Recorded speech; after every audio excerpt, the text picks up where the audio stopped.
there, and welcome to the Springboard Hangout with Comfort Okran. The Springboard Hangout, as you know, is your fun-educative program where we have fun and talk about issues that concern us. Today on the Hangout is all about Kente. Why Kente? Kente, as you know, usually we take it to our wedding or to our formal occasions, but today it's a new vibe. We've come to Ekasa, and you can see me behind the Kente weaving machine. But do they stop there? No. There's a bold young lady, Winifred, who is reimagining how we can use Kente to make it part of our everyday wear, no matter where we are going. So today I am actually rocking one of her bold creations. Miss Winifred, look at the reasons or the dream and how people are taking to the new trend. Is it trending? Is it still in the starting stages or what? This, I'm sure you would like it because, you know, Kente always makes you look stylish. So, hey, don't go anywhere. We'll be right back.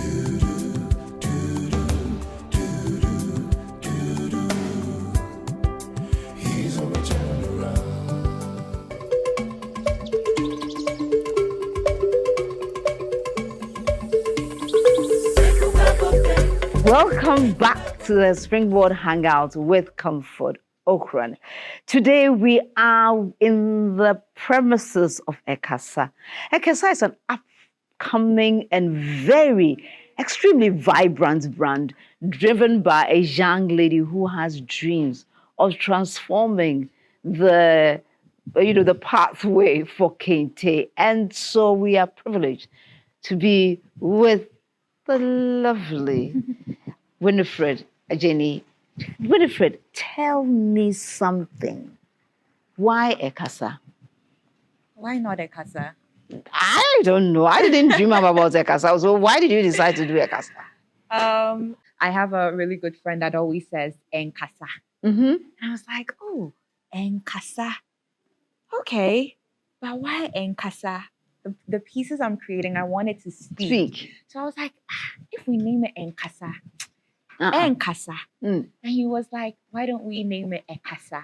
It means to speak. Yeah. And I was like, okay, where I wanted to go with the brand, I wanted it to speak before the person wearing it spoke. I wanted it to be a conversational piece, more like an elevator pitch. You know, when you're going through school, they always tell you to have an elevator pitch ready. You need a CEO. Yeah, this one, the dress speaks for you. One touch. The dress is the elevator pitch.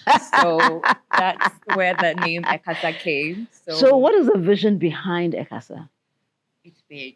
Tell us. So Ekasa, Ekasa was, again, it was born from so many things. I finished college. I wanted to do something impactful in my community. I didn't know when I was going to come to Ghana. Finished college in New York.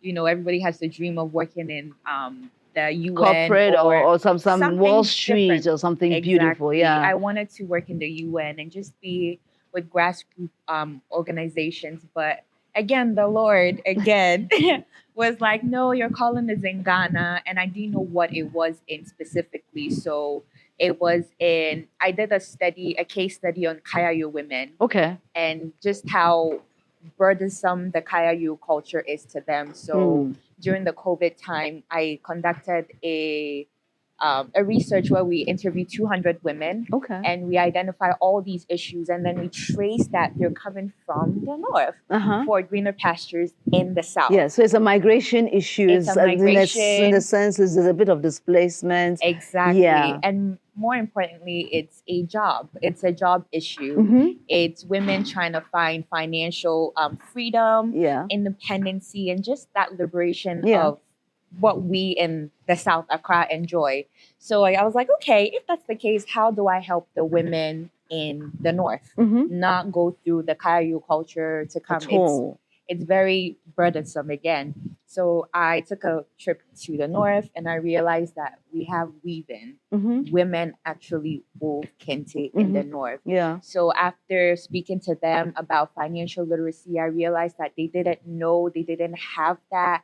I realized that if I can empower them to make their own money and to just secure financial freedom and independence where they are, they won't have to come to Accra and come and carry heavy loads and all these things For mega wages. for very tiny wages if they can make their money back home and take care of their families. And then they have their own environment and thrive and build communities. Exactly. So that's really how it started, to alleviate that burden on the women and, share our northern culture, our cloth with the rest of the world. My mom is a North now. We don't really know Northern Kente. I think it's been like, now it's on the rise. Now a lot of people are beginning to know appreciate it. Exactly. But before it wasn't. So it's also shedding light, bringing the North to the world. It's always Ashanti Kente, which we love and we thank you, but it's time for the Northern Kente to take center stage too. So I had the privilege, I think, a few weeks back to visit the North, and we went to one of these weaving factories Where where did there's you go? yeah. Where? Which part of the North? We went with Tamale. This was in Yes. Tamale, and we had about 30 plus young ladies learning how to weave. In fact, they actually taught me, and Can you weave? yeah. If I weave for you, your clients will decline your outfit. So Are you sure? I'm very very positive on this one. Your clients will say your quality has dipped significantly, and therefore we are running away. So let's just leave it there. I would not be coming near to your weaving ma'am. station. Yeah, let's leave it there. But did you decide that okay, I'm going to start sewing? Because I know you didn't do fashion. So fashion is not your comfort zone. It's something that you had to actually acquire. So how did that journey also continue? Again, it's the Lord. Because the Lord, we are very grateful to you, God, for helping us, giving us ideas. And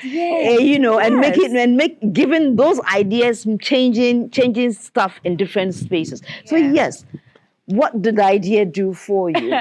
So the idea again has brought Ekasa, but prior to that, I always knew I was very artistic. I loved sketching, just like doodling around. And I took some painting classes, but I didn't know it was to this. I didn't know that it will come down to fashion. I always said in my next life, I would want to be a fashion designer, but in this life, let's do NGO work.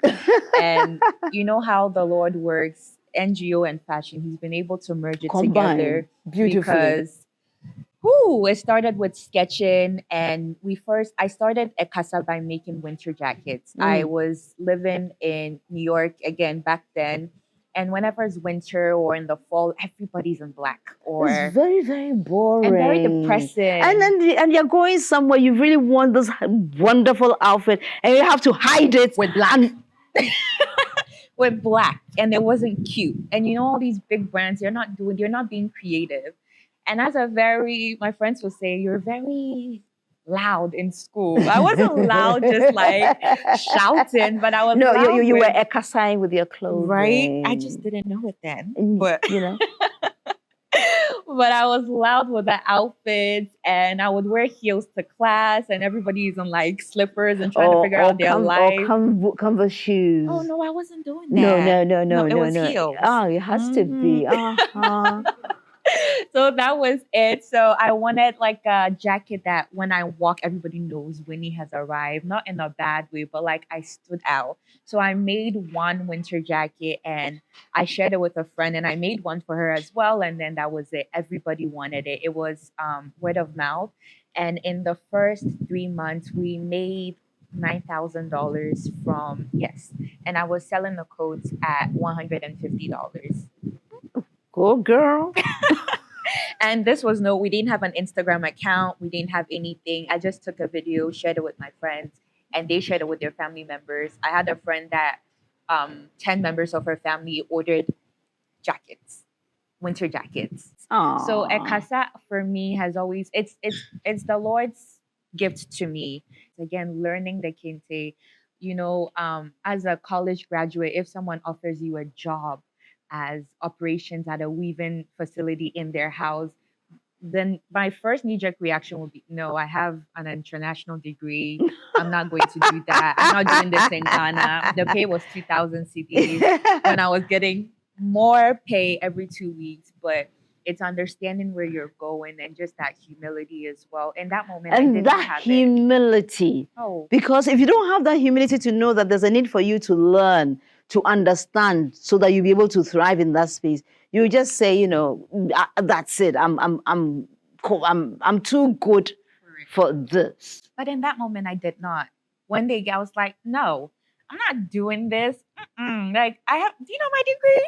And then the Lord said, hey, Raform, relax. It wasn't that moment. He was just like, girl, relax. It was never that deep. And even with that, I had to go learn how to sew. And they had me wearing uniform, t-shirts and jeans. And I was like, I'm not doing this. And the lady said, if you're not wearing the t-shirt and jeans, You don't ain't come. here. Yeah. I love this woman. And so we'll go for a quick break. When we return, we'll continue this very, very exciting and interesting conversation on the bold new way to wear kente, especially Northern Kente, everywhere you go.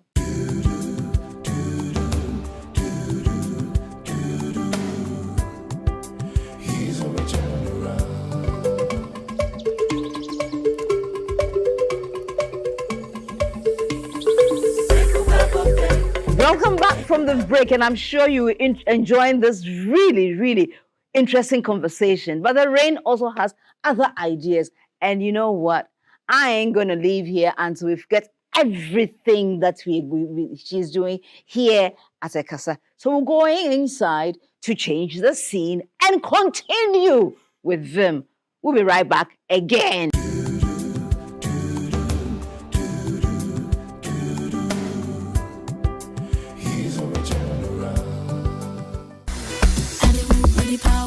Learn something new every week and be inspired by innovations, impact, and success stories of individuals making strides in the agricultural, agribusiness, technical, and vocational skill sectors on Ghana Grows Ejuma with Araba Kumsin and Yabitha. Join us this and every Thursday on Facebook at 7 p.m. at Ghana Grows, also at Comfort Okran A and at Albert N.E. Okran. On Fridays at 4 p.m. on Joy 99.7 FM and on Sundays at 5:45 p.m. on TV3. Ghana Grows is an initiative of MasterCard Foundation in partnership with the Springboard Roadshow Foundation. If you are a young person and you want to be a part of our various interventions, call or WhatsApp Ghana Grows call center on 0308 255 775. Follow us on all our social media handles.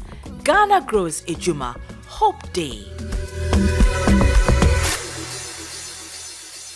Watch out for a brand new series to celebrate the 17th anniversary of Springboard, your virtual university.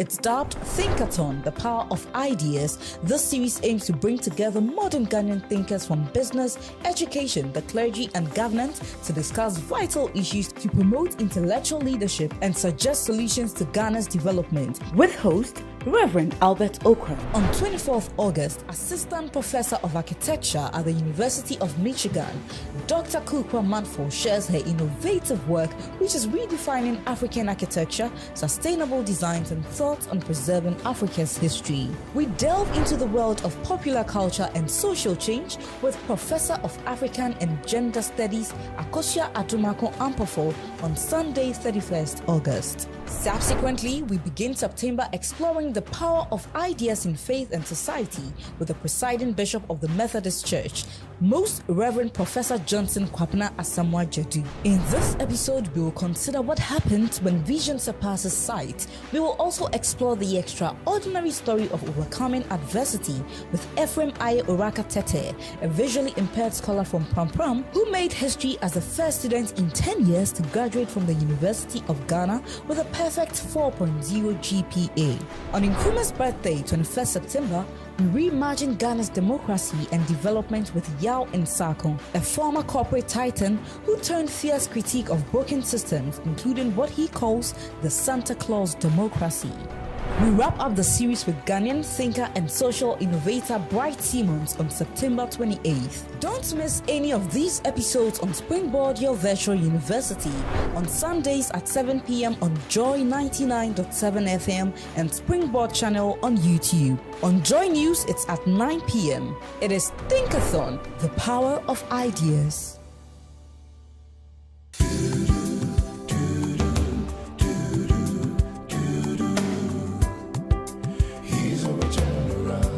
Welcome back. As you can see, all things work together for good because we were outside enjoying the breeze and then the rain had other ideas. But God, has brought us here. So we are actually in the engine room seeing how Winnie does her magic at Ekasa.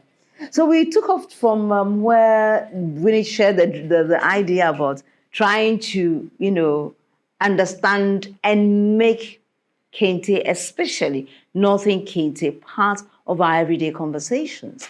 And so she actually got the opportunity to learn how to weave Kente and then went to see how that particular brand of Kente is being done. So here we are, and we are in her studio. You can see her wonderful seamstresses, making magic from different things. And you can see that piece, different statements over there behind us. So Winnie, you talked about being able to do more than 10 sketches in a time. So tell me, are those sketches from people's ideas, or you actually do just ready-to-wear items, so you don't take people's measurements, and so you do ready-to-wear and they just come and pick from the rack? So we do ready-to-wear pieces. That's more of like my idea, the concept, and when you align with there, you want to see yourself in it, you buy it. But we do custom orders as well for people. Many a times when people come, they like what we have and they just want a few tweaks on it. Some people are not comfortable with their arms, so I have to come up with a design that makes them comfortable, but also do fit the aesthetic that we have over here. But we normally predominantly do Kente. Kente, Yes. ready to wear as well as Ready-to-wear. custom. Yes. So do you do, apart from the Northern Kente, do you do the Ashanti one or the other one? Or, do you do those as well? Yes, that's on custom basis. So for the Ashantis, let's say I'm going to get married, or my sister's getting married and they want a Ashanti theme. We have people that can weave that for you as well. Yes. Right. So we're not just limited to the Northern one. I love to work with the Northern one, but people, again, customization have different, ideas and all those things. So we do that, but I limit the customization because I'm trying to push the Northern Kente and the ready-to-wear in Kente. So it's on as and if basis with the custom. It's not that we don't like money. We like money, but we have an agenda to push Northern Kente to the world and just to redefine Kente as a whole. So tell me something. I when you talked about you like the money, what do you do? Usually you shouldn't ask somebody this, but yeah. First, I think I want to know, when did you first break even and then follow? You don't remember, it's been many years, right? No, not even break even. I guess the first time, again, the first $9,000. Okay. Yeah. So, that was very profitable. So what do you do then? Because there are some people who are interested in having a social enterprise. Yeah. So yes, you would make the funds, but you use the funds to touch a social cause in the community. Do you do that with Ekasa? How do you do it? So with that, I'm all about financial literacy. Before, my father taught me about savings and just how to proportion your money. I started working very young. I started working at 13. When you have summer jobs, they'll take you to the bank to open your own bank account, and that financial freedom, summertime, hey, me cut on my shoes. I've worked hard, so I'm going to spend my money. Yeah. But in that process, my father taught me how to save money, how to allocate for rainy days. And as a woman, you need to have your own money. They call it bluff money. Mm-hmm. So with that, I love to teach children financial literacy. I've also taught children as well, like in my past life. So I love to teach people how to, more like women, how to make money, how to save money, and how to enjoy their money. So that's what we do. We also do support in terms of nonprofit. We're always, every year we donate to the Nungwa, is it New Life, the orphanage in Nungwa? Yes, every year without. It's my heart. Yes, we always have to. We have to give them money because, again, it's by the grace of God that we're here, that we're being able to, do what we can. And these kids could also be better than us one day. So that's what we do as well. So I go to the North a lot, and I would give money to the weaving communities as well.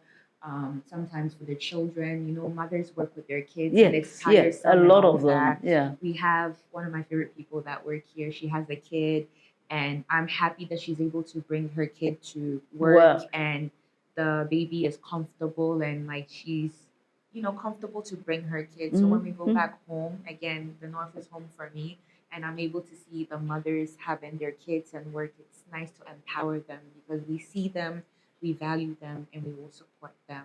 So I love them. See them, value them, support them. And that makes not just a fashion brand, but a socially conscious and one that is contributing to make our society better, especially in the North. So, Winnie, you have done this for how many years now? We're entering our second year. Yeah, entering your second year. Oh, yes. so when I met you, you were now, you mean when you did this for me, you're just in your first year. Yes. And I believed in you. Oh, comfortable. Huh. I'm happy you did.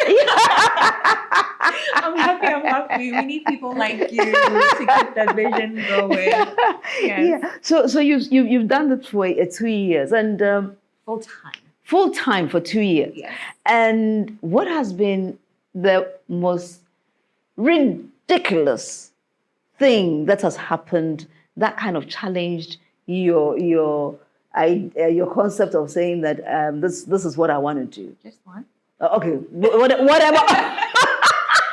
Whatever you want to share, babe. I feel like the most ridiculous thing, it's not even about again, working in Ghana has its own perks. And once you understand the culture behind working here, you'll be fine. But sometimes our greatest enemy can be ourselves and believing in ourselves.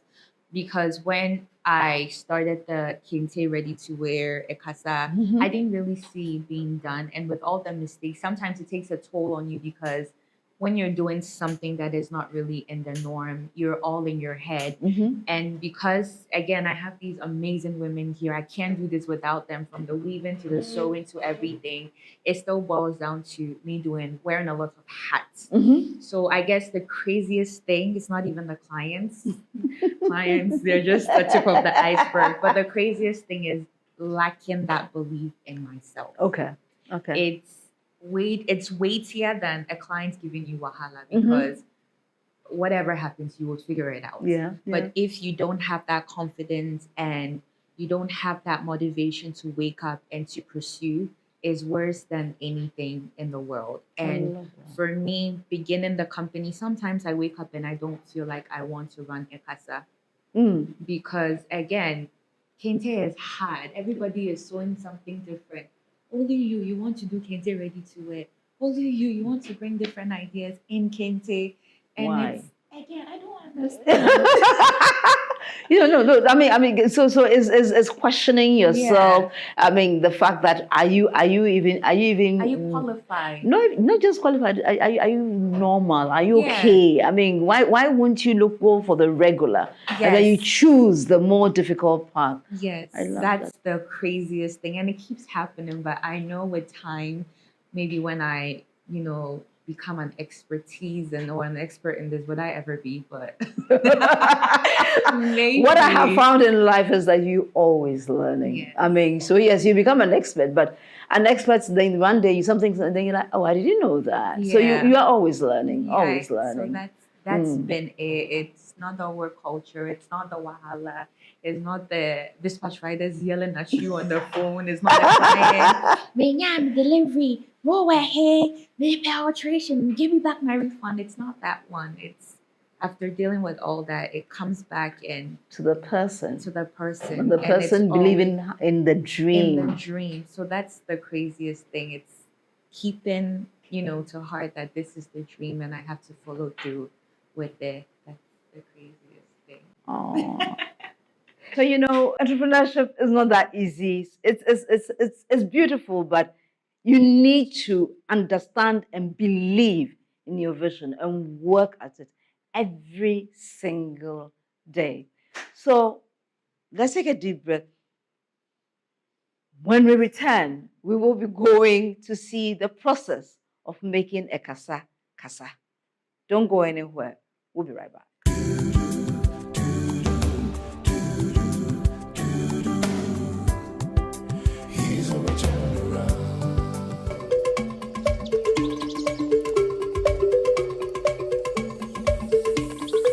With this one, for example, what I have on, I want to take it so when I wear it, it's comfortable.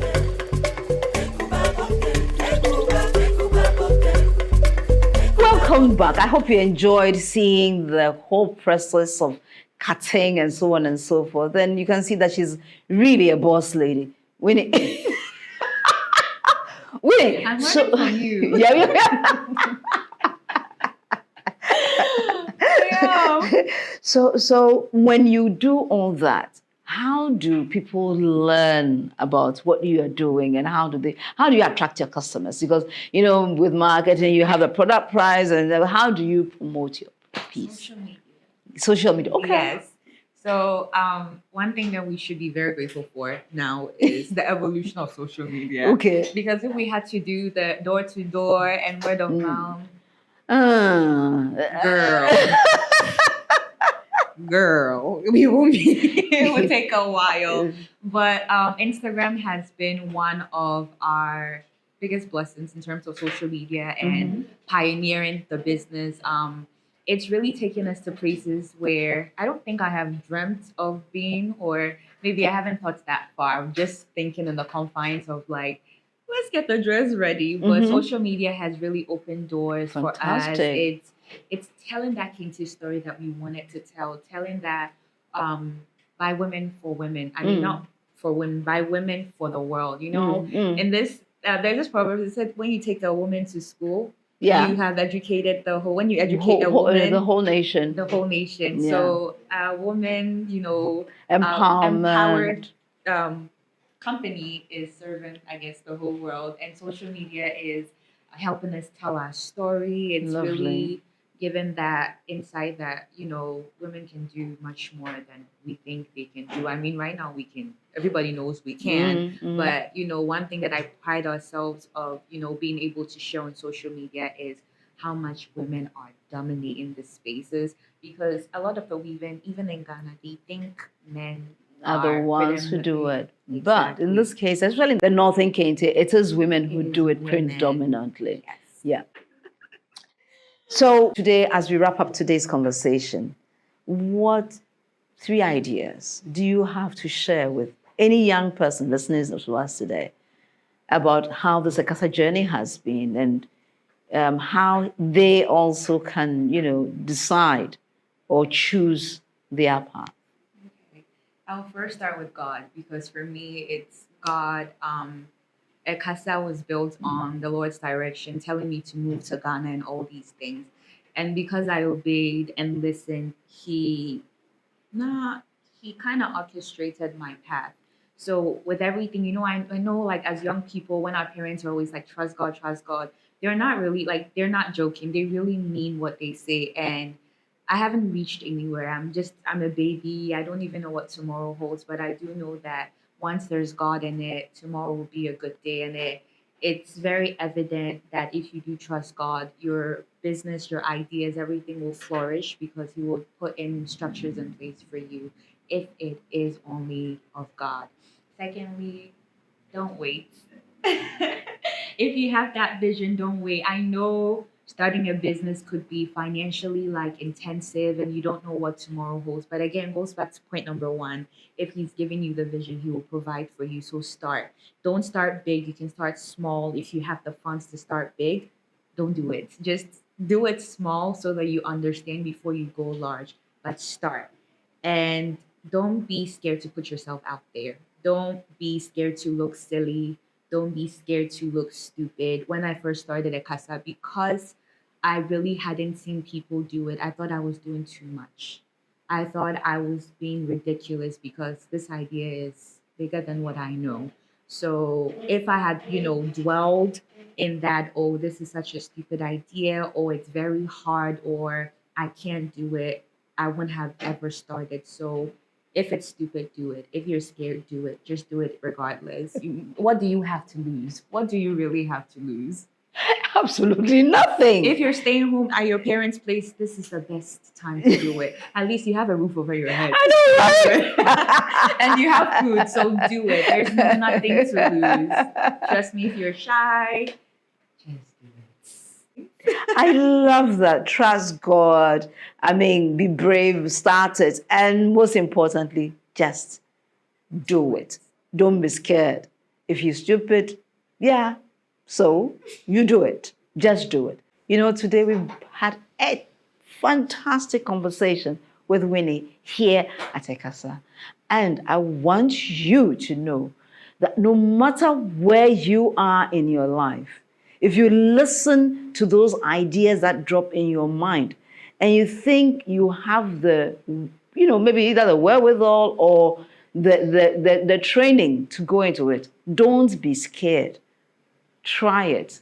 You may never know. In 10 years' time, we'll be celebrating you. So, until we come your way again next time with another amazing edition of the Springboard Hangout, know that you are blessed. You are loved. You are the most important person in the whole wide world. We love you. From Algeria to Zimbabwe, yeah. Here's where we turn around. Here's where we turn around. Make that change, turn around.